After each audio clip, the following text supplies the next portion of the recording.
What do you really know about money? We spend years of our lives in school preparing for work and then most of the rest of our lives at work, all to earn money. But do we ever stop and learn about this paper? Do we ever look around and wonder if this is the only way to live life? Most of what you learn about money is probably from your friends and your family, and they're probably at the same level of wealth as you are. But how much are you missing? Today I wanted to share some truths about money that if I had known sooner would have changed my life. The first thing I wish I had known was about compound interest and how that can drastically change your life, not only with money, but also with the things that you're doing. Like for instance, if you save $10 a day and earn 10% on that, in 40 years, you're gonna have almost $1.8 million. And just thinking that way of if you don't spend $10 a day, and then also if you save $10 a day, and just thinking about money differently would have really changed how I spent money as a kid. I definitely wasted a lot of money on clothes, on spending $300 to go to Patriots games, and at one point I was wasting so much time and money on like online games on my phone or playing Black Ops, and just seeing that how if I had put in time to starting a YouTube channel or starting something else, seeing the compound interest effects of that, of not only the monetary, but also how that would have changed my life and how it could have been further ahead. So just knowing that that exists and thinking about that earlier would have made a huge difference for me. Also, if you want to support the channel, please drop a like. The second one was starting to invest earlier. Even as of like 3 years ago, I always thought that investing was for older people, was for something else, was something I couldn't do. But if I had started investing that money that I had been wasting again at like 12 or 15 or 18, I would have actually been a lot closer to early retirement now than, even though I'm only 5 to 7 years away, I would have been a lot closer. And just knowing that I can get a house hack at 18, I would have made some choices differently if I had known that those things were a possibility. Was to invest is actually a possibility, and I could have really taken advantage of the market. I think the reason why I didn't invest is because I was always told, you're investing in retirement accounts that are for 65, and I'm like, I got so much time before I'm 65, I really don't care about it. But if you also look at it as investing for 5 years from now or 10 years from now, so when you're 25, you can be financially independent and do whatever you want.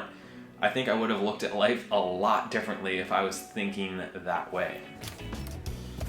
School is not the only way to learn. Again, I wish that I had started reading these financial books like Set for Life, even though it wasn't out yet, like Rich Dad Poor Dad and things like that when I was 15, and that would have changed my whole outlook on life. And if I had started learning things instead of thinking that I'm always, at some point I'll be going to college and then I'll pick a career and go that way, and just knowing that you can learn as much as you can in school for absolutely free, or maybe $20 for a book, I would have invested so much more money in books a lot sooner. And as I continue to read each book, if you just get one idea from that book, it can make you thousands or tens of thousands of dollars. If I'd known sooner about travel rewards and using credit cards to my advantage, I think that would have made a huge difference. Now, like most people, either like your parents or your parents' friends probably got into credit card debt, and therefore you've been told credit cards are bad, and Dave Ramsey's like credit, it's all horrible.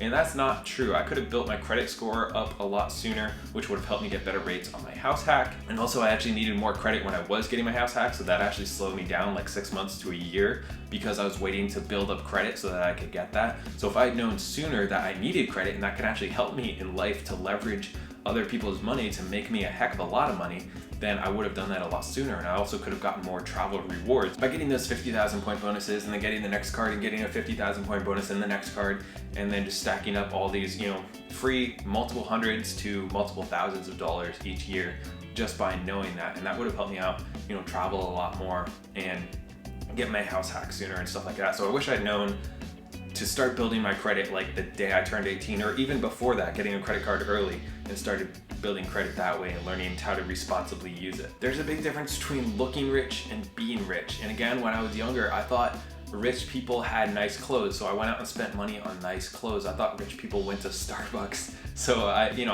thought it was cool when I was younger, because you go to Starbucks, you go to a gourmet coffee shop, you chill out there all the time. And that's just what you see, these wealthier people doing. I wanted to have the nice car, so I got multiple Mustangs. There's a big difference between looking rich and actual being rich. And most self-made millionaires drive a 10-year-old car.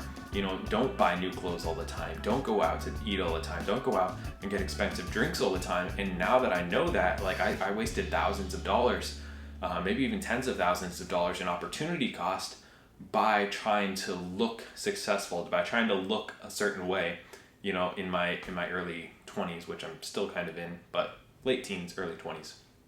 So I wish I had known that rich people don't have all that stuff. Like at some point you can get all that, but like when you're an 18-year-old, what are you trying to prove? It was pretty stupid. And now I don't spend money on a bunch of stuff. But I actually have a lot more money and could if I wanted to, but I make the choice not to, because again, I see that compound interest. If I don't spend this $10 today, it's going to be $50, $100, down the road. And I'd rather have that than to spend money on nice stuff. And I could still get nice stuff and, find cheaper ways to do it. But it's trying to look rich is just pretty dumb. You're probably not going to beat the market. So again, when I was early 20s, I got caught up into like, stocks. That can't be that hard. I'll, get a cheap one. It'll triple. You see these videos of these people doing it, or, it'll like gazillion times up and, like they're cheap. So I did lose multiple hundreds of dollars trying to do that. And like, it's not a big deal. I was mostly just testing it out and stuff, but thinking that you can beat the market, you can't. I lost like 50% of my money, which, again, it wasn't a lot, but if it was a lot, I could have lost a lot more. But instead, investing in something that's not quite as flashy, but it could be a lot safer by doing something that is just the whole stock market. Bet on that, and it's just going to continue to go up over time, as opposed to trying to pick out these little things by watching a few hours of YouTube videos and researching stuff and thinking that you know more than everybody else, because if it was that easy, like, people would be doing it. So just trying to thinking you're overly smart than you are and trying to time the market.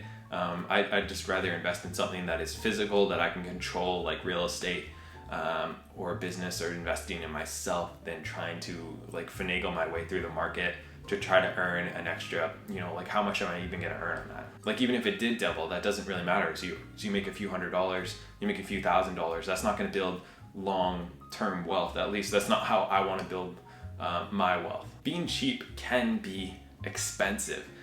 Again, I tried to do this. So after I was spending too much money, I flipped it the other way, and everything I did was as cheap as possible. And that came back to bite me as well. So there's got to be that middle ground there, of just, thinking of value more than price. So is this thing, even though I spend a lot more on it, or double the price, or, just a little bit more, is this going to last 2, 3, 5 times as long? Is this going to be an experience that is 5 times better, because I'm not buying these cheap clothes that don't fit? I'm buying something that's nice, that does fit, and I only need 1 pair of that. I don't need 4 because they're on sale.